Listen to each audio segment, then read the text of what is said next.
Saturday, December 7th marks the 72nd annual Pearl Harbor Day. Millions of people will remember and honor those who were at the attack on Pearl Harbor. I sat down with a widow of a World War II veteran who was at Pearl Harbor during the attack, and also a World War II veteran who enlisted because of this fatal day. Kelly knew that there was going to be a war. And what was probably going through his mind that morning was reading the comics. It wasn't about a war. It wasn't about a cowardly attack. He was on deck reading the comics, and he said he kept hearing planes come over. And he said they kept getting closer and closer, but they were coming in from the wrong direction. And he said he looked up and saw the rising sun, and he said, "Oh, crap."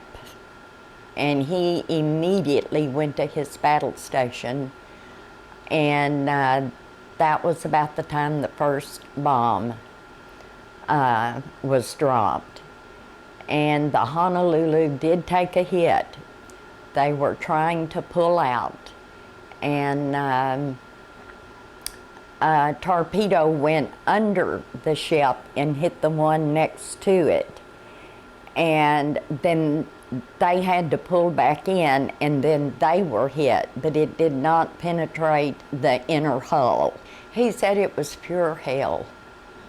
He said he had never been so scared in all of his life. Well, when I heard about Pearl Harbor, it was actually, I was in a small school. We didn't have television. We had radios and seldom listened to the radio. When I got to school on the next day, I found out that Pearl Harbor had been attacked.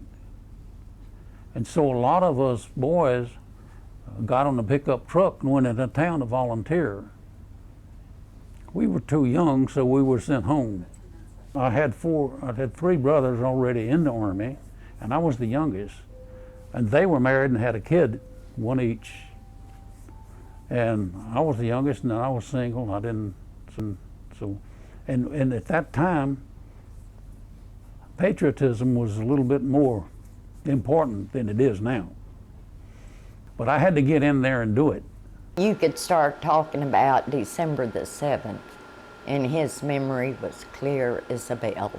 Oh, he was in communications. And then later, after Pearl Harbor, he decided his battle station would never, ever, ever again be below the waterline. This is Jonathan Luke with Time TV.